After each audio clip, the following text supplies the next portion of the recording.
అవసరం అవకాశం మేరకు రాజకీయాలు నడుస్తాయి. రాజకీయాల్లో శాశ్వత శత్రువులు, శాశ్వత మిత్రులు కూడా ఉండరు.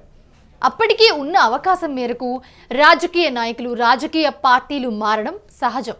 ఇది అందరికీ తెలిసిందే. సాధారణ ఎన్నికల్లో వైసీపీ ఓడిపోయాక పార్టీ నుంచి టీడీపీ కూటమిలోకి వలసలు పెరిగాయి. బాలినేని శ్రీనివాసరెడ్డి, ఆళ్ల నాని, మోపిదేవి వెంకటరమణ, ఆర్ కృష్ణయ్య లాంటి నేతలు టీడీపీ కూటమిలో చేరారు. విజయసాయిరెడ్డి లాంటి నేతలు పార్టీకి రాజీనామా చేశారు. అధికారం ఉన్నప్పుడు పదవులు అనుభవించి అధికారం పోయాక రాజీనామా చేయడం నేటి రాజకీయాల్లో సర్వసాధారణమైంది అని విమర్శలు వినిపిస్తున్నాయి. ఇప్పుడు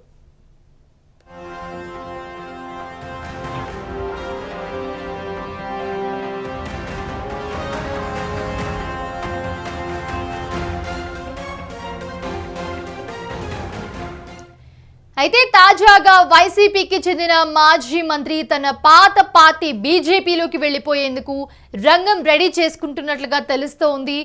విజయవాడకు చెందిన పశ్చిమ నియోజకవర్గం మాజీ ఎమ్మెల్యే వెల్లంపల్లి శ్రీనివాస్ గతంలో ప్రజారాజ్యం నుంచి రాజకీయాలు ప్రారంభించారు. ఆయన 2009లో విజయం కూడా దక్కించుకున్నారు. ఇక ఆ తర్వాత అనూహ్యంగా పార్టీని కాంగ్రెస్లో విలీనం చేయడంతో స్థానికంగా జలీల్ ఖాన్తో ఉన్న విభేదాల కారణంగా కాంగ్రెస్లోకి వెళ్లకుండా ఆయన బీజేపీ పంచన చేరిపోయారు. ఈ పార్టీ తరపునే 2014లో జరిగిన ఎన్నికల్లో పోటీ చేశారు ఆయన.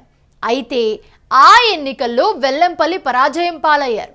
అనంతరం ఆ పార్టీకి రాజీనామా చేశారు. ఇక 2019 నాటికి వైసీపీలోకి వచ్చి ఆ పార్టీ తరపున విజయం దక్కించుకున్నారు ఆయన. వైశ్య సామాజిక వర్గానికి చెందిన వెల్లంపల్లి జగన్ హయాంలో కూడా మంత్రి కూడా అయ్యారు. అయితే గత ఎన్నికల్లో చూసుకుంటే నియోజకవర్గాన్ని మార్పు చేయడంతో ఆయన సెంట్రల్ నుంచి పోటీ చేసి ఓడిపోయారు. నియోజకవర్గం కొత్త కావడం, పార్టీలో ఈ సీట్ను ఆశించిన మల్లాది విష్ణుతో విభేదాలుండటంతో సహకారం కొరువై ఓడిపోయారన్న కూడా ఆవేదన ఆయనలో చాలానే కనిపించింది. అయితే దీంతోనే వెల్లంపల్లి గత ఎన్నికల తర్వాత యాక్టివ్గా పాలిటిక్స్ చేయడం లేదు. అంతేకాదు పార్టీ కార్యక్రమాలకు కూడా మనసు పెట్టి పాల్గొనడం లేదు అని తెలుస్తోంది. దీనికి సంబంధించి మనం ఇప్పటివరకు చూసిన అన్నింటిలో. అయితే తాజాగా చూసుకుంటే ఇప్పుడు వెల్లంపల్లి శ్రీనివాస్ సన్నిహితుడు పివిఎన్ మాధవ్ బీజేపీ రాష్ట్ర చీఫ్ కావడంతో ఆ పార్టీ వైపు దృష్టి పెట్టారని కూడా తెలుస్తోంది.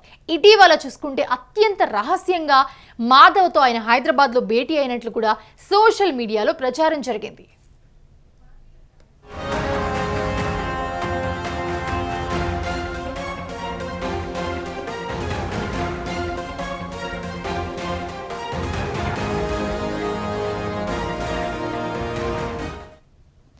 పశ్చిమ నియోజకవర్గంలో బీజేపీ నేత సుజనా చౌదరి ఎమ్మెల్యేగా ఉండటంతో పార్టీలోకి తీసుకునేందుకు బీజేపీ అధిష్టానం ఆలోచనలో పడిందని సమాచారం. ఒకవేళ సుజనా చౌదరి వచ్చే ఎన్నికల నాటికి ఎంపీగా వెళ్లే ఉద్దేశం ఉంటే వెల్లంపల్లికి గ్రీన్ సిగ్నల్ ఖాయమని తెలుస్తోంది.